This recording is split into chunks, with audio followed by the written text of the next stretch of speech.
Hi guys, welcome back to the channel. If you're new here, my name's Brittany from She Run the World Travel Blog. Today I'm in Kotor, Montenegro, and I can't wait to show you some awesome things to do in this little charming city. Whoa, pigeons flying all around me. But first, let's do some little facts about Montenegro. In case you don't know where it is on the Balkan Peninsula, right between Bosnia and Herzegovina, Serbia, and Albania. The really small country, it only has a population of about 600,000, and it just recently became a country in 2006. The official language is Montenegrin, but all of the other Balkan languages and English are widely spoken, and they use the euro, which is something that I didn't know before coming here. That changed about 15 years ago, and when that happened, when they changed their currency to the euro, things got a lot more expensive. So it's not crazy expensive, but you will notice that it's a lot more expensive if you're traveling the Balkans compared to the other Balkan countries. When you first arrive in Kotor, you're gonna see that it's just a little bay. It's called Kotor Bay, surrounded by the mountains. There's a little old town here, but it's really small. There's not too much to do. It's honestly a great place for relaxing. So I'm gonna keep this video very minimal, just kind of show you around, give you a few tips on things to do, but just know that it's a great place to relax. First thing that I'm gonna recommend you do is pretty simple, and I did it in Bosnia as well. Just walk around the old town. So this old town is pretty unique because it's set up in a triangle, pressed up against the mountain, and surrounded by an old city wall, which is what I'm going to talk about in more detail a little bit later.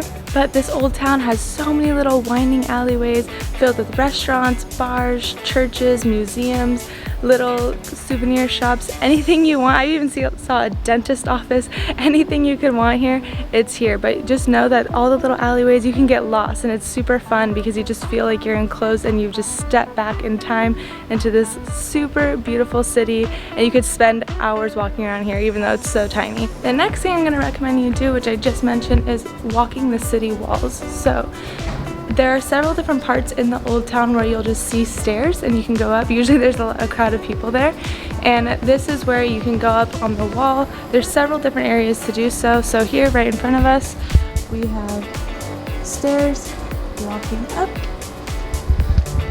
So as soon as you see the stairs, just continue to walk up. It's not too far, and we will get, here we go, here's more stairs.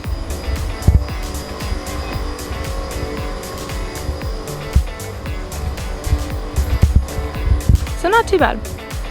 Probably like 30 stairs total.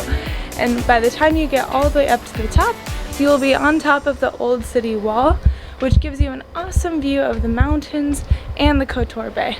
So it's a really great place to look at the view. Here we go.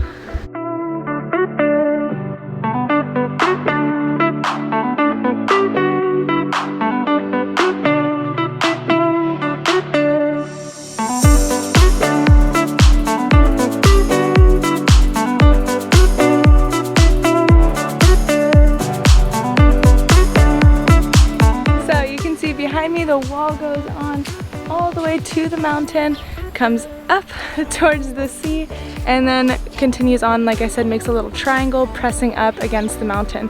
It's really cool to walk along these city walls. You see these turquoise little rivers, not really rivers, but they just come in from the bay, but it's surrounding it and looks so beautiful. So it's free, so you might as well just come up here, snap a couple photos, look at the view, and enjoy. The next thing that I'm going to recommend doing, if you feel like you're up for a challenge and you have the money to spend, you can't really see it up here, but I'll put it on my screen when I zoom in a little bit more, is the wall actually extends all the way up the mountain and goes to a fortress on top of the mountain, which gives you an awesome view of Kotor Bay. Obviously, it's really steep, so if you're up for the challenge, you're up for the hike and some stairs, go ahead. It costs €8 per person. I highly recommend doing it. Right now it's 7 a.m. and it feels amazing, so probably before 9 a.m.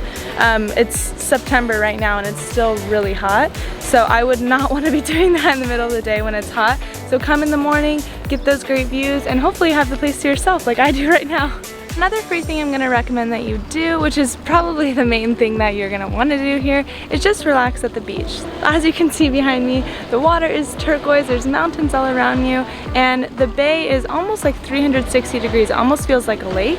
So all around here, there's a bunch of pebble beaches, and you can just plop down wherever you want. with your towel, if you have your own chair, whatever. They also do have some sunbeds in certain areas. They're a little bit pricey. It's 15 euros for 2 sunbeds with a little table in between. But spend the day relaxing, soaking up the sun, swimming in the Adriatic Sea. The last thing, I'm not really going to recommend it, but I'm just going to let you know that it's there, is there are a bunch of boat tour options if that's something that you're interested in. So if you just take a walk down by the marina right here, right behind me, there are so many boats just parked here, and every single boat will have a sign like this outside. All the tours are exactly the same. They're all the same price. It's 30 euros, and they advertise it as the Blue Cave tour. So of course you go to something called the Blue Cave, Lady of the Rock. It's like a little small island right outside here, and you go to a couple other places. So if you want to spend the day out on a boat, you have the money to spend, 30 euros. It sounds like a good idea. It seems like a lot of people do it. So that's always an option if you're here too. Just a little bit of information before I close this out. I knew nothing about Kotor before coming here, and I absolutely love it. It is a little bit more expensive than I was anticipating, just because we came from Bosnia and I was expecting prices to be quite similar, and they're definitely not. So I do recommend getting an Airbnb and cooking if you can, to save some money. I would say the average price if you're outside of Old Town for a meal is maybe 5 to 7 euros for like a sandwich or a burger, something kind of small. If you're in Old Town, it's going to be about 10 to 12 euros per plate. So just keep that in mind, and the groceries are a lot cheaper than that if you want to cook for yourself. The accommodations, again, are a little bit more expensive than I thought, but I was able to find 2 budget accommodations depending on what kind of style that you like. So the first 2 days we were here before the road trip, we stayed in an Airbnb.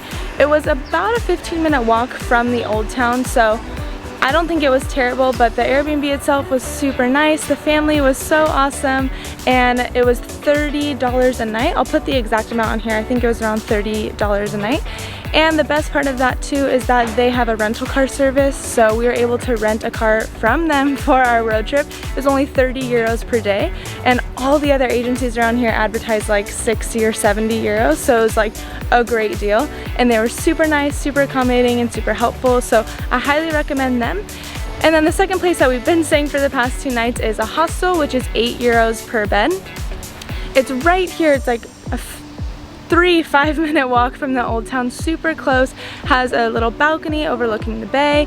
It's really nice, really clean, and the owner is super friendly. So I'll put the link to both of those down there. They're both pretty budget options if you like hostels or you like Airbnbs. Whichever one, there's something for everyone, budget friendly in Kotor. As always, make sure to comment if you have any questions. I'd love to help you out. Hit that subscribe button so you don't miss any upcoming amazing content of me doing a road trip around Montenegro. It is amazing. You won't want to miss that. Thank you guys so much for watching, and I'll see you in the next video.